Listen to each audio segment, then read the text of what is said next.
Welcome to another informative video from learn with Bilal. दोस्तों, last lectures में हमने buyer persona बनाया, उनके पेन पॉइंट्स को अंडरस्टैंड किया, सिचुएशंस और स्टोरीज क्रिएट की। लेकिन यहां पर एक बहुत ही इंपॉर्टेंट सवाल पैदा होता है कि मार्केट में ऑलरेडी 10 और लोग मौजूद हैं जो प्रोडक्ट बेच रहे हैं, तो कस्टमर आप ही को क्यों चूज करे। यहां से ही स्टार्ट होती है मार्केट पोजीशनिंग और यूएसपी का गेम। आज के इस लेक्चर में मैं आपको प्रैक्टिकली गाइड करूंगा कि बायर पर्सोना को कैसे कन्वर्ट किया जाता है स्ट्रॉन्ग मार्केट पोजीशनिंग और पावरफुल यूनिक सेलिंग प्रोपोजिशन में। आज हम देखेंगे कि मार्केट में अपनी जगह कैसे बनानी होती है, कंपैटिटर से डिफरेंट कैसे दिखना होता है और कस्टमर के दिमाग में ये ब्रांड मेरे लिए बना है वाली फीलिंग कैसे बनाई जाती है। आज की ये वीडियो आपके लिए बहुत इंपॉर्टेंट है। तो चलिए स्टेप बाय स्टेप सीखते हैं market positioning and unique selling proposition. चलिए मार्केट पोजीशनिंग के बारे में बात करते हैं। दोस्तों, मार्केट पोजीशनिंग बहुत जरूरी है।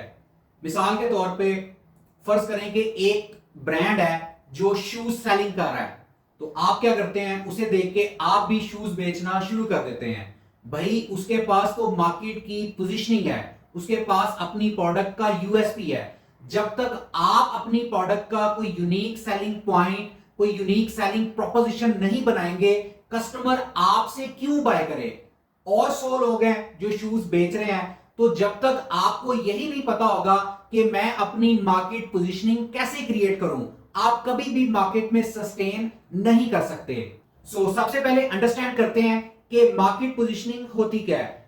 मार्केट पोजीशनिंग को अगर मैं आसान अल्फाज में डिस्क्राइब करूं तो मार्केट पोजीशनिंग एक ऐसा प्रोसेस है जिसमें आप अपने ब्रांड को अपनी टारगेटेड ऑडियंस के माइंड में एक खास मुकाम पे इस्टेब्लिश करते हैं। ऐसा नहीं है कि बस मैं जूता बेच रहा हूं। भाई, आप जूता क्यों बेच रहे हो, यही वो पॉइंट है जो डिसाइड करता है, कस्टमर के माइंड में इंडिकेशन देता है कि आप जो जूता सेल कर रहे हैं उसमें ये क्वालिटी है। और यहां से ही कस्टमर डिसाइड करता है कि वो आपकी प्रोडक्ट को क्यों बाय करे, वो आपके अलावा आपके कंपेटिटर से क्यों बाय ना करे, आपसे क्यों परचेज करे। मार्केट पोजीशनिंग ये डिसाइड करती है। आपने अपनी अच्छी मार्केट पोजीशनिंग रखनी है। अच्छी मार्केट पोजीशनिंग के क्या फायदे होते हैं? सबसे पहले जो सबसे बड़ा फायदा होता है, ब्रांड अवेयरनेस। आपके ब्रांड की अवेयरनेस होती है कस्टमर को। कस्टमर एक मर्तबा आपसे चीज बाय कर लेता है, ब्रांड अवेयरनेस इतनी जबरदस्त होती है, मार्केट में आपने अपनी पोजीशनिंग इतनी जबरदस्त रखी होती है कि वही कस्टमर बाद में भी आपको ऑर्डर प्लेस करता है। उसके बाद सेकंड नंबर पे बात करें तो कस्टमर की लॉयल्टी इंक्रीज होती है। कस्टमर रिटेन करता है, दोबारा वापस आके आपसे बाय करता है। इस तरह से आपके जो कस्टमर्स हैं उनके साथ आपकी बॉन्डिंग क्रिएट होती है, आपके कस्टमर के साथ आपकी लॉयल्टी इंक्रीज होती है।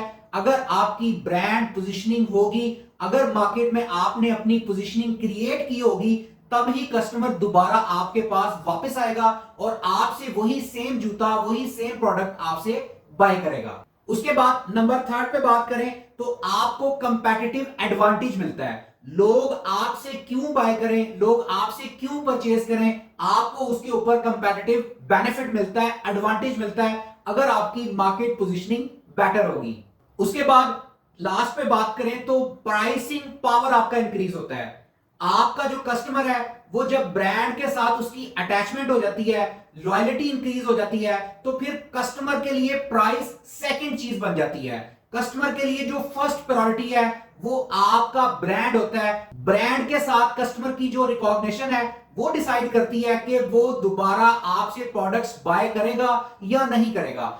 इससे आपकी प्राइसिंग पावर इंक्रीज होती है। उसके बाद अब हम बात करते हैं कि वो कौन से ऐसे स्टेप्स हैं जो इफेक्टिव मार्केट पोजीशनिंग में इंपॉर्टेंट रोल अदा करते हैं। सबसे पहले हम ये देखते हैं कि हम अपनी नीश को आइडेंटिफाई करते हैं कि हम बेच क्या रहे हैं, कहां पे बेचना चाह रहे हैं, हम कोई प्रोडक्ट सेल कर रहे हैं या हम कोई सर्विसेज का बिजनेस करना चाह रहे हैं। सबसे पहले आइडेंटिफाई योर नीश।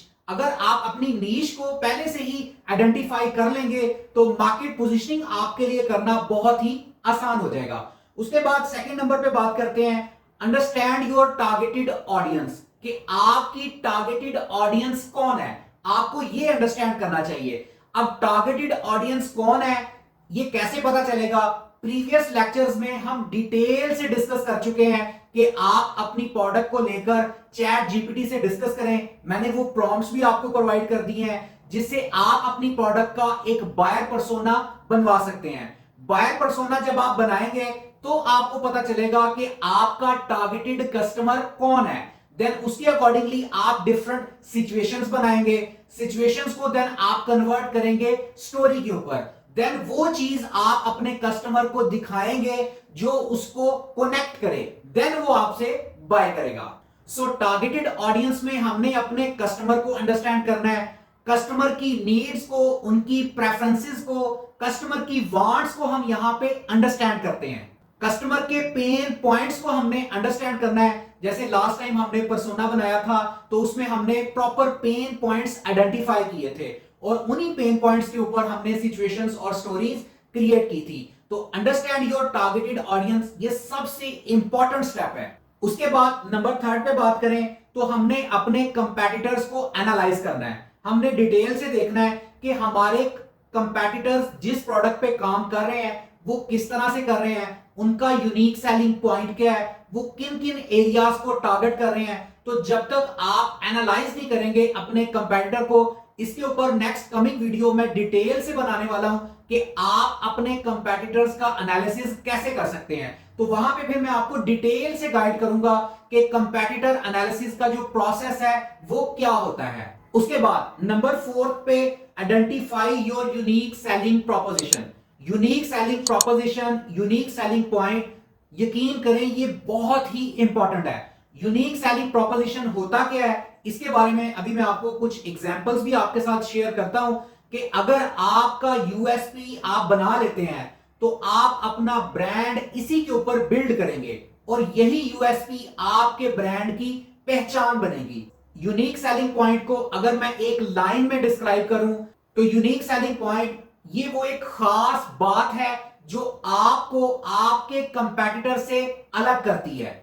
ये वो प्रॉमिस है जो आप अपने कस्टमर से करते हैं। ये वो प्रॉमिस है जो आप अपने कस्टमर से करते हैं कि वो आपसे परचेज क्यों करे। लाइक वो अगर आपसे प्रोडक्ट खरीदते हैं तो जो प्रॉमिस आपने किया होता है अपनी प्रोडक्ट को डिस्क्राइब करते वक्त वो प्रॉमिस आपका पूरा होना चाहिए। अब बात करते हैं कि आपने यूएसपी को ढूंढना कैसे है। इसकी बहुत सिंपल एग्जांपल है कि आप मेटा एड लाइब्रेरी पर जाएं, आप देखें कि आपके कंपैटिटर्स जो ऑलरेडी शूज सेल कर रहे हैं उनका यूएसपी क्या है। मिसाल के तौर पे कोई एक ब्रांड है वो अपने एड में बता रहा है कि जो लेदर हम इस्तेमाल कर रहे हैं वो बहुत हाई क्वालिटी का अच्छा लेदर है, तो आपने देख लिया कि इस ब्रांड का यूएसपी ये है।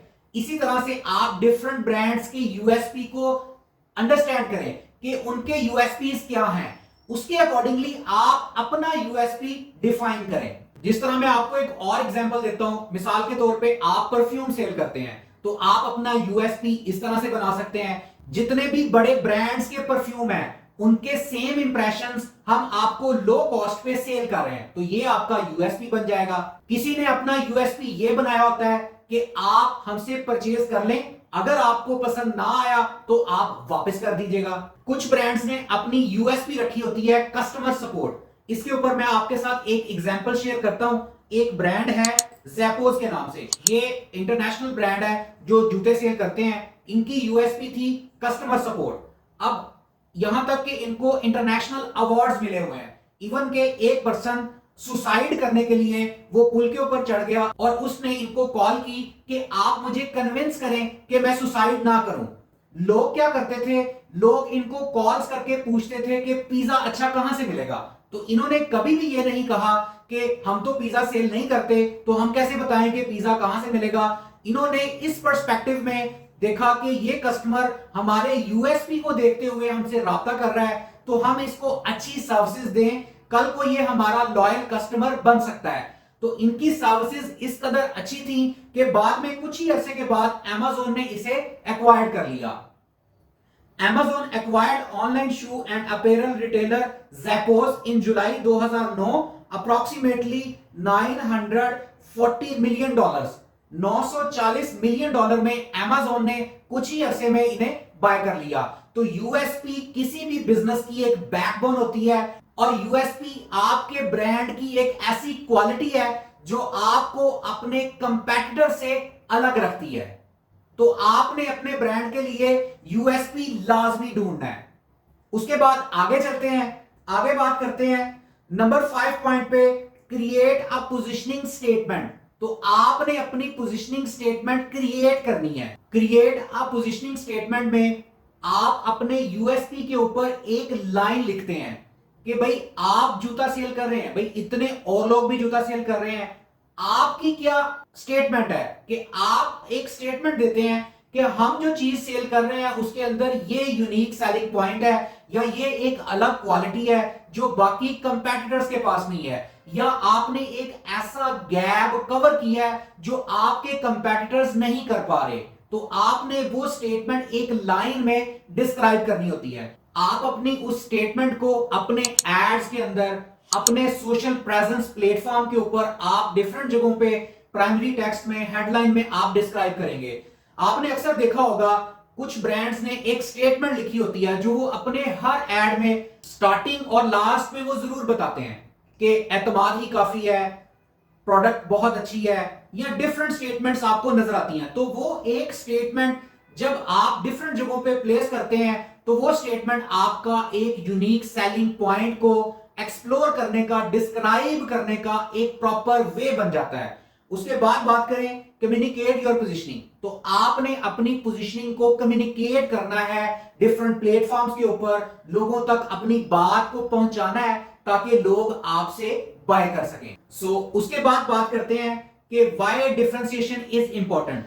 अगर आप अपनी पोजीशनिंग को हर जगह पे डिस्क्राइब करते हैं, हर जगह पे सामने रखते हैं, तो ये किस तरह से डिफरेंशिएट करेगी। उसमें नंबर 1 पे आता है ब्रांड रिकॉग्निशन। आपके ब्रांड की जो रिकॉग्निशन है वो बढ़ेगी, लोगों तक आपके ब्रांड की एक अलग पहचान, एक अलग एंटिटी क्रिएट होगी। उसके बाद सेकंड नंबर पे बात करें तो आपकी प्राइसिंग पावर इंक्रीज होती है। आप अगर कस्टमर से ज्यादा भी चार्ज करेंगे तो कस्टमर प्राइस को कभी भी सामने नहीं रखेगा, वो आपके ब्रांड के साथ जो अटैचमेंट है, आपकी कस्टमर के साथ जो लॉयल्टी है, या जो आपका यूएसपी है, उसको देखते हुए कस्टमर आपसे महंगी चीज भी खरीदने के लिए रेडी हो जाएगा। इसकी वजह से आपका ब्रांड मार्केट में इजीली पहचाना जाता है। उसके बाद नंबर 3 पे कस्टमर की लॉयल्टी बढ़ती है, रिटेंशन बढ़ती है, रिपीटेड कस्टमर दोबारा वापस आते हैं। तो इससे क्या होता है, आपकी सेल्स इंक्रीज होती हैं। आपको सोशल मीडिया के जो प्लेटफॉर्म है, फेसबुक या टिकटॉक वगैरह पे एड्स रन करने नहीं पड़ते, आपको डायरेक्ट कस्टमर अप्रोच करना स्टार्ट कर देते हैं। बेसिकली कस्टमर आपके पास वापस क्यों आएगा, वो वापस आएगा आपकी उस स्टेटमेंट की वजह से। आपने जो अपना यूएसपी डिस्क्राइब किया है, बताया है और उसको पूरा किया है, उसी बिना पर कस्टमर दोबारा वापस आएगा और आपसे दोबारा ऑर्डर करेगा। आपने जब भी मार्केटिंग स्टार्ट करनी है उससे पहले आपने अपनी पोजीशनिंग को बना लेना है। पोजीशनिंग आपको पता होना चाहिए, आपने अपना यूएसपी क्रिएट कर लेना है, उसी के ऊपर आपका पूरे का पूरा ब्रांड एस्टैब्लिश होगा। उसके बाद नंबर 4 पे रिड्यूस्ड कंपटीशन। इसकी वजह से आपका कंपटीशन भी कम हो जाएगा। भाई डिफरेंट लोग जूता सेल कर रहे हैं, परफ्यूम सेल कर रहे हैं, लेकिन बाकी जितने लोग परफ्यूम सेल कर रहे हैं, मैं जो चीज सेल कर रहा हूं वो बाकी नहीं सेल कर रहे। ये मेरा यूनिक सेलिंग पॉइंट है, इस गैप को मैं कवर कर रहा हूं। तो आप मार्केट के कंपटीशन से आउट हो जाते हैं। आपने अपनी अलग पहचान बना ली, अलग आपने एंटिटी क्रिएट कर ली और उसके लिए कस्टमर आपको अप्रोच करता है। इस पूरे प्रोसेस में आप उस एक लाइन को, एक स्टेटमेंट को लेकर चलेंगे और वो होगी आपकी पोजीशनिंग। दोस्तों, आज के इस लेक्चर में आपने डिटेल से अंडरस्टैंड कर लिया कि मार्केट पोजीशनिंग सिर्फ एक फैंसी वर्ड नहीं है, बल्कि ये डिसाइड करता है कि आपका कस्टमर आपको किस नजर से देखता है। और यूएसपी सिर्फ एक लाइन नहीं होती, बल्कि ये आपका कंपेटिटिव वेपन होता है जो मार्केट के इतने बड़े शोर में आपको अलग से खड़ा रखती है। जब buyer persona, situation, story, positioning और यूएसपी सब अलाइंड होते हैं, तब एड्स कन्वर्ट होते हैं, स्टोर ट्रस्ट क्रिएट करता है और ब्रांड ग्रो करता है। दोस्तों, नेक्स्ट लेक्चर बहुत ही पावरफुल होने वाला है। नेक्स्ट लेक्चर में हम डिस्कस करेंगे स्वॉट एनालिसिस के बारे में। स्ट्रेंथ, वीकनेसेस, अपॉर्चुनिटीज, थ्रेट्स क्या होते हैं और ये एक बिजनेसमैन के लिए जानना क्यों जरूरी है। क्योंकि जब तक आप अपने और अपने कंपेटिटर्स की रियलिटी को नहीं अंडरस्टैंड करते, आप प्रो डिसीजंस नहीं ले सकते। अगर आप इस पूरे कोर्स का कोई एक भी लेक्चर स्किप करना नहीं चाहते तो अभी चैनल को सब्सक्राइब कर लें और बेल नोटिफिकेशन को प्रेस कर लें ताकि हर लेटेस्ट इंफॉर्मेशन सबसे पहले आपको मिल सके।